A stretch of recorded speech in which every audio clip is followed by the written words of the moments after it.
हमारे जो नेबर है, हमारे करीब है, हमारे रिलेशन भी अच्छे हैं।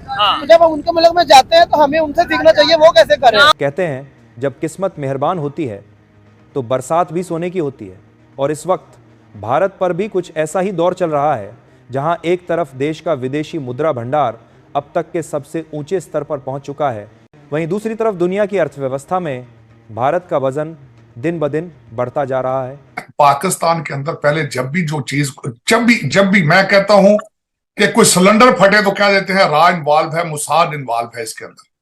कोई गैस का सिलेंडर फटता है किसी रेस्टोरेंट में, किसी चौक में, कहते हैं कि ये लग रहा है कि इजराइल ने साजिश की है, रा ने साजिश की है। इसी बीच एक और खबर ने सबका ध्यान अपनी ओर खींच लिया है। यह खबर भारत और इजराइल की दोस्ती से जुड़ी है जो अब एक नई दिशा में आगे बढ़ रही है। इजराइल, जिसे दुनिया तकनीक का मास्टर मानती है, उसने पहली बार भारत के साथ ऐसा बड़ा कदम उठाया है कि पूरी दुनिया देख रही है। माना जा रहा है कि यह डील छोटी मोटी नहीं बल्कि करीब 8,000 करोड़ रुपए की है। सऊदी अरब जो गए थे आपके प्राइम मिनिस्टर, तो उनसे कह कर आए कि वो जो हमने $5 मिलियन वापस करने थे। सर रिकॉर्डिंग रोक कर रो लीजिए, ये लीजिए सर, प्लीज रिकॉर्डिंग रोक दीजिए सर, रो लीजिए। उन्होंने सऊदी क्राउन प्रिंस से जो है रिक्वेस्ट की है प्राइम मिनिस्टर ने, तो उन्होंने कहा ठीक है थोड़े दिन के लिए और पैसे वापस ना करो। तो सर ये बहुत बड़ी अचीवमेंट। नाज़रीन किराम, इस वक्त अहम तरीन डेवलपमेंट्स है। पाकिस्तान के खिलाफ भारत ने महाज खोल दिया है, लेकिन मैं समझता हूं कि अब आप कह रहे हैं यूएई ने स्टेटमेंट दी, मुसलमान मुल्कों ने स्टेटमेंट दी है। 7 मुसलमान मुल्कों ने मोदी साहब को हाईएस्ट सिविलियन अवार्ड पहले दिए। बिल्कुल, आपको पता होगा, ये आज की बात नहीं है। दर्जन से ज्यादा कंट्रीज ने उनको हाईएस्ट सिविलियन अवार्ड दिए हैं, जिनमें मेजॉरिटी मुस्लिम कंट्रीज हैं और ज्यादा मशरके वुस्ता की स्टेट्स जो हैं। और दूसरा, उससे सबसे बड़ी बात ये जो मैं करना चाहूंगा, चौधरी साहब आपने अपने इब्तिदाइया में भी ये इस चीज का जिक्र किया है कि मोदी जी की चीजें जरा देखना। मैं हैरान हूं कि फ्रांस में वो गए हैं तो उन्होंने यूपीआई की बात की है। हाँ, उन्होंने कहा है कि यहाँ पे अब इंडियन टूरिस्ट आएंगे तो इंडियन करेंसी में बात करेंगे।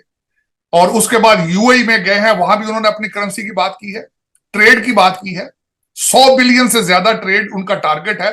85 बिलियन पे वो आज वैसे ही खड़े हैं। $85 बिलियन का ट्रेड यूएई के साथ, छोटा सा यूनाइटेड अरब एमिरेट्स के साथ। और जहां जाते हैं, और दूसरा अपने डायस्पोरा को प्रमोट करते हैं। फ्रांस के अंदर गए हैं, मेक इन इंडिया, ये उनका फोकस था उसके ऊपर। और आपने देखा होगा 3 आप डोजें जो ली हैं वो मेड इन इंडिया हैं।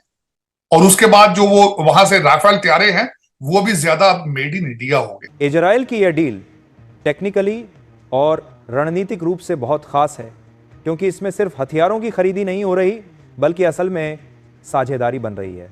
IAI पुराने बोइंग 767 विमानों को लेकर उन्हें टैंकर में बदलने जा रही है, और ये टैंकर हवा में ही लड़ाकू विमानों को ईंधन देंगे।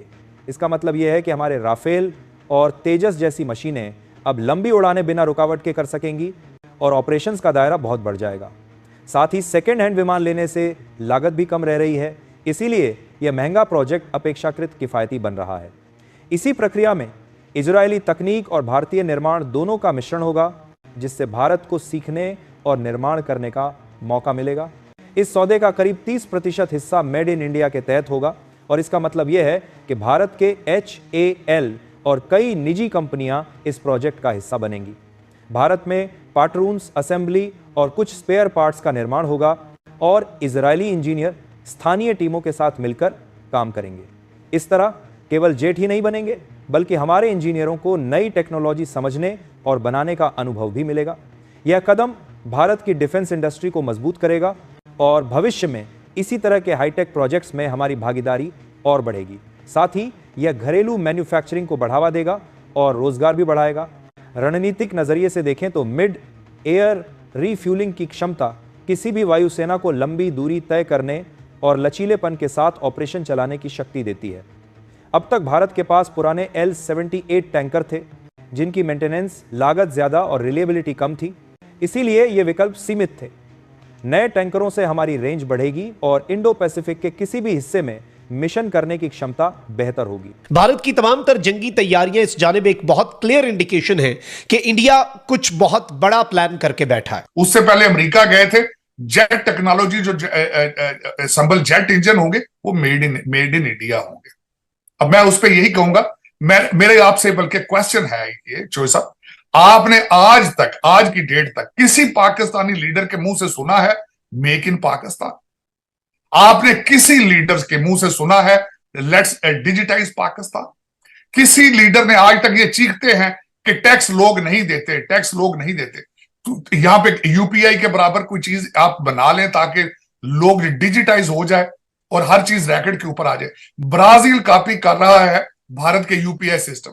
इस वक्त 330 बैंक हैं ये भारतीय जो यूपीआई इस्तेमाल कर रहे हैं। 10 इंटरनेशनल कंट्रीज हैं जो इस वक्त यूपीआई इस्तेमाल कर रहे हैं या जिनमें इंडियन करेंसी के साथ। लेकिन आपकी ये क्या वजह है?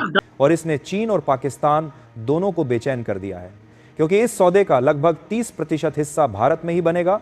यानी मेड इन इंडिया अब सिर्फ नारा नहीं रहा बल्कि हकीकत बन चुका है। भारत और इजराइल की इस नई साझेदारी ने अमेरिका और यूरोप तक को सोचने पर मजबूर कर दिया है कि आखिर इजराइल जैसा उन्नत देश भारत को अपनी तकनीक का साझेदार क्यों बना रहा है। यही वह मोड़ है जहां भारत अब सिर्फ सामान खरीदने वाला देश नहीं बल्कि तकनीक का निर्माता बनकर उभर रहा है। और इसी वजह से यह डील सिर्फ एक सैन्य समझौता नहीं बल्कि भारत की बढ़ती ताकत का प्रतीक बन गई है। अब देखना यह है कि इस समझौते में क्या क्या शामिल है और इससे भारत को कितनी नई ताकत मिलने जा रही है। इजराइल का भरोसा और उसका तकनीकी हस्तक्षेप भारत के साथ मिलकर कई दूसरे देशों के लिए भी प्रेरणा बन सकता है। वहीं चीन और पाकिस्तान जैसे पड़ोसी देशों के लिए यह चुनौती का संकेत है, क्योंकि अब भारत की स्ट्राइक और रेंज दोनों में सुधार होगा। कुल मिलाकर यह डील भारत को सिरफिरा बना देगी ऐसा नहीं कहा जा सकता, पर यह कदम हमारी ताकत बढ़ाने की दिशा में एक बड़ा कदम है। अभी उन्होंने चाइना के जो प्राइम मिनिस्टर उनके साथ भी उन्होंने डील की है। G2 बनने जा रहा है, करिए 2 पावरें होगी, चाइना और अमेरिका इकट्ठा हो गए पूरी दुनिया में राज करने के वाला सीन होगा। इंडिया की पॉलिसी चेंज होगी है। पाकिस्तान तो अभी भी अमन चाहता है, he doesn't want to get into trouble। आखिरकार इस पूरी प्रक्रिया का सबसे बड़ा फायदा यह होगा कि भारत अब केवल खरीदार नहीं रहेगा बल्कि निर्माता और तकनीक का साझेदार बनेगा। जब किसी उन्नत टेक्नोलॉजी का हिस्सा हमारे देश में बनता है तो भविष्य में वही टेक्नोलॉजी और प्रोडक्ट्स भारत से दूसरे देशों को भी एक्सपोर्ट किए जा सकते हैं। इससे हमारी डिफेंस इंडस्ट्री की छवि बदलेगी और ग्लोबल मार्केट में हमारा भरोसा बढ़ेगा। और सबसे ज़रूरी बात यह है कि यह सब धीरे धीरे भारत की तकनीकी आत्मनिर्भरता को मजबूत करेगा, जिससे आने वाले समय में और बड़े और जटिल प्रोजेक्ट्स भी देश में ही हो पाएंगे। भारत और इजराइल की यह साझेदारी सिर्फ आज की ज़रूरत नहीं बल्कि आने वाले दशकों की दिशा तय करने वाली है। जब इजराइल जैसा तकनीकी रूप से शक्तिशाली देश भारत पर भरोसा जताता है तो यह साफ संकेत है कि भारत अब दुनिया की रक्षा तकनीक का अहम केंद्र बनता जा रहा है। तो यह डील भारत की सैन्य ताकत को कई गुना बढ़ा देगी। हवा में ईंधन भरने की क्षमता मिलने के बाद वायुसेना की स्ट्राइक रेंज हजारों किलोमीटर तक बढ़ जाएगी, जिससे भारत अब केवल अपनी सीमाओं तक सीमित नहीं रहेगा। आपके पास इंडिया के पास इतनी आबादी, इतनी बड़ी मार्केटिंग है, पाकिस्तान कोई बिजनेस करना चाहेगा इंडिया में तो पाकिस्तान को उसका फायदा होगा। पाकिस्तान इंडिया दोनों आपस में मुखालिफ मुल्क है। चाइना अमेरिका जो बिजनेसमैन करता है।